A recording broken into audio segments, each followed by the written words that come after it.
Everyone has different preferences. Everyone has different tastes. So why then is it that we're so surprised that conflict arises in our life? And what we know is that conflict, when not effectively managed, is very, very costly. So businesses are spending or wasting huge amounts of money because conflict is not being managed in an effective and productive way. So I'm here to talk about not only conflict, but specifically to have conversations around conflict that can bring about win-win-win solutions and have both parties leaving feeling whole and heard and committing to some sort of an action in order to move the relationship forward. So I've actually spent a lot of time really learning about why people avoid difficult conversations and how to have them in a powerful and effective way.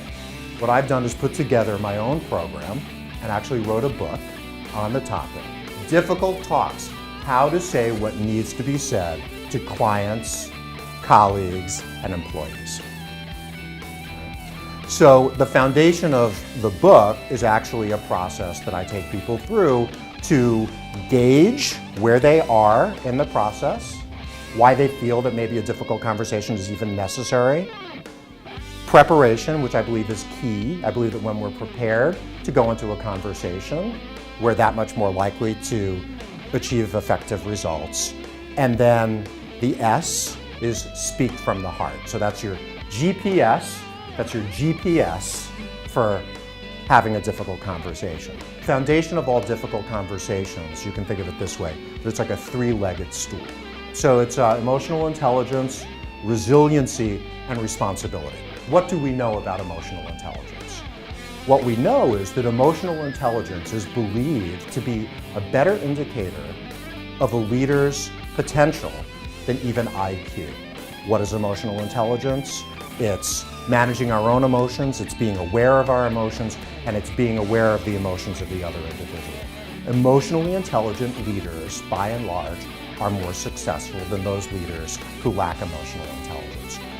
Responsibility. What does responsibility mean? You can look at this in a couple of different ways. So there's the responsibility that we have to have the conversation.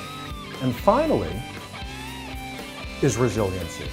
And I think this is so important. Resiliency is that true belief that comes from the core that you can survive it, that whatever happens, you can bounce back.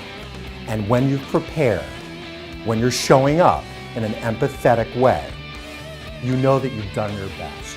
You've kept your side of the street clean. You've given the other person the benefit of the doubt. You don't assume negative intent. You stay open-minded.